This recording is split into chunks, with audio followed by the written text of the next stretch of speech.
தொடர்ந்து காமெடி கதாபாத்திரங்கள் நடிச்சுக்கிட்டு இருந்த நடிகர் சூரி கிட்ட இவ்வளவு நடிப்பு திறமை இருக்கா அப்படின்னு சொல்லிட்டு எல்லாரையும் ஆச்சரியப்படுத்தின படம் தான் விடுதலை. அந்த படம் கொடுத்த சக்சஸ்க்கு அப்புறமா நடிகர் சூரி தொடர்ந்து ஹீரோவா பல படங்கள்ல கமிட்டாக நடிச்சுக்கிட்டு இருக்காரு. அந்த வகையில இயக்குனர் துரை செந்தில்குமார் டைரக்ஷன்ல நடிகர் சூரி, சமுத்திரக்கனி, சசிகுமார், உன்னிமுந்தன் மற்றும் பலர் நடிச்சு ரிலீஸ் ஆகிற படம் தான் கருடன். இந்த படத்தோட கதை என்ன, இந்த படம் எப்படி இருக்கு, இந்த படத்தோட ஃபுல் ரிவ்யூ தான் இந்த வீடியோல நம்ம பார்க்க போறோம். என்னுடைய சேனலுக்கு ஃபர்ஸ்ட் டைம் வந்திருந்தீங்கன்னா மறக்காம சப்ஸ்கிரைப் பண்ணிக்கங்க. என்னுடைய பேர் சக்திவேல். இந்த கருடன் படத்தோட கதை எங்க தொடங்குதுன்னா, சென்னை மவுண்ட் ரோட் பக்கத்துல அனாமத்த கிடக்கிற இடத்தை ஆட்டை போடணும்னு நினைக்கிறாரு மினிஸ்டர் உதயகுமார். அந்த இடத்தோட பத்திரத்தை வெரிஃபை பண்ணி பார்க்கும் பொழுது தேனி மாவட்டம் கொம்பை பக்கத்துல இருக்கிற கோயிலோட ட்ரஸ்டோட பேர்ல தான் அந்த இடத்தோட பத்திரம் இருக்கும். அந்த இடத்தோட செப்பேடு பேங்க்ல இருக்கும். கோயிலோட ட்ரஸ்டியால் மட்டும்தான் அந்த பேங்க்ல இருக்கிற அந்த செப்பேடு எடுக்க முடியும். அந்த கோயிலோட ட்ரஸ்டி யாரும் விசாரிக்கும் பொழுது நடிகை வடிவுக்கரசி தான் அந்த கோயிலோட ட்ரஸ்டி. பேரன் தான் உன்னிமுந்தன். உன்னிமுந்தனோட ஃப்ரெண்டு தான் சசிகுமார்.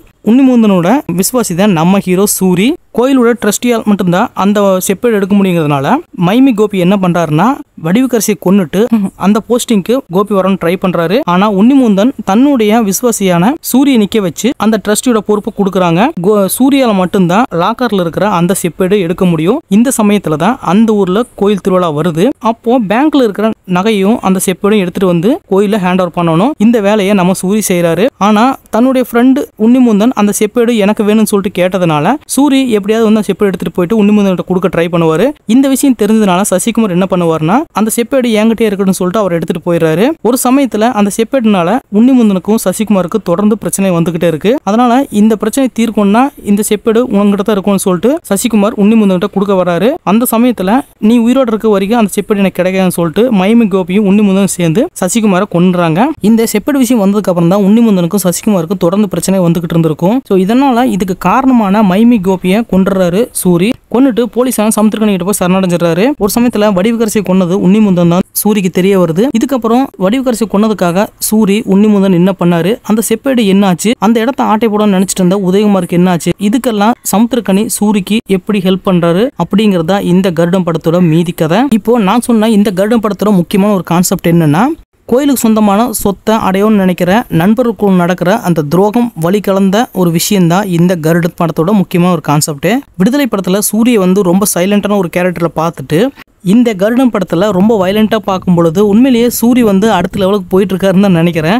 ஏன்னா இந்த படத்துல சூரி தன்னுடைய போர்ஷன்ஸ் வந்து சூப்பராக பண்ணி கொடுத்துருக்காரு. என்னை பொறுத்த வரைக்கும் ஒரு செகண்ட் படத்திலேயே வந்து ஒரு ஹீரோ இந்த அளவுக்கு வந்து இன்வால்மெண்ட் காட்ட முடியும்னா அது கண்டிப்பா சூர்யா தான் முடியும்னு நினைக்கிறேன். ஏன்னா இந்த படத்துல சூர்யா இருக்கட்டும், இல்ல சமுத்திரக்கனியா இருக்கட்டும், இல்ல சசிகுமாரா இருக்கட்டும், இல்ல உன்னிமுந்தனா இருக்கட்டும், இவங்க எல்லாரும் பாத்தீங்கன்னா தன்னுடைய போர்ஷன்ஸ் நல்லா பக்காவா பண்ணி கொடுத்துருக்காங்க. ஒரு சமயத்துல இந்த படத்தோட ஃபர்ஸ்ட் ஹாஃப் வரைக்குமே பாத்தீங்கன்னா ஹீரோ வந்து சசிகுமாரா சூர்யாங்கிற அளவுக்கு பாத்தீங்கன்னா சசிகுமார் வந்து டஃப் கொடுத்து நடிச்சிருக்காரு. சமுத்திரக்கனியோட போர்ஷன்ஸ் பொறுத்த வரைக்கும் இந்த படத்தோட கதையை கொண்டு போறது சமுத்திரக்கனி தான். ஸோ அவர்கிட்ட தொடங்கின கதை அவரை வச்சு முடிக்கிற மாதிரி கொடுத்துருக்காங்க. ஸோ அது உண்மையிலேயே பார்த்தீங்கன்னா ரொம்ப நல்ல விஷயமா தான் தெரியுது. அடுத்ததான் இந்த படத்தை நடிச்ச உன்னிமுந்தன். ஸோ இவருடைய போர்ஷன்ஸ் வந்து பார்த்தீங்கன்னா கொஞ்சம் இன்னும் மேம்படுத்திக்கலாம் தோணுது.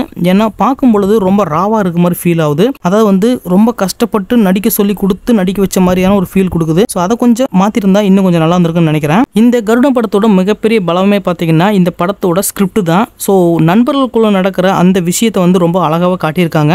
ஒரு சில திரைப்படங்கள் வந்து நம்ம இதே சாயலோட பார்த்துருந்தாலும் கூட இந்த படத்தை பார்க்கும்போது நம்மளுக்கு இன்னும் ரொம்ப டிஃப்ரெண்டாவே தெரியுது. அதுலயும் வந்து சூரியோட இன்னசென்ட்டான அந்த கேரக்டர் வந்து பாத்தீங்கன்னா ரொம்பவே அழகாக வடிவமைச்சிருக்காங்க. அந்த விஷயத்துல வந்து பாத்தீங்கன்னா கண்டிப்பா இயக்குனர் பாராட்டி ஆகணும். இந்த படத்தோட மிகப்பெரிய ஒரு பலவீனம் என்னன்னு கேட்டீங்கன்னா, இந்த படத்தோட ஃபர்ஸ்ட் ஹாஃப் வரைக்கும் பார்த்தீங்கன்னா படம் ரொம்ப ஈஸியாக புரியுது. ஆனா செகண்ட் ஹாஃப்ல வந்து ட்விஸ்ட் வைக்கிற பேர்ல கண்டினியூஸா வந்து கதையோட லைன் வந்து மாத்திக்கிட்டே இருக்காங்க. ஸோ அந்த விஷயத்தை வந்து கொஞ்சம் அவங்க கம்மி பண்ணிருக்கான்னு தோணுது. இந்த படத்தோட இன்னொரு பலம் என்னன்னு கேட்டீங்கன்னா இந்த படத்தோட பிஜிஎம் தான். ஸோ சூர்யா இருக்கட்டும், இல்ல சசிகுமாரா இருக்கட்டும், இல்ல சண்டை காட்சியில இருக்கட்டும், பாடல் காட்சியில இருக்கட்டும், எல்லாத்துக்கும் பாத்தீங்கன்னா சூப்பராகவே பண்ணி கொடுத்துருக்காரு நம்ம யுவன் சங்கர் ராஜா.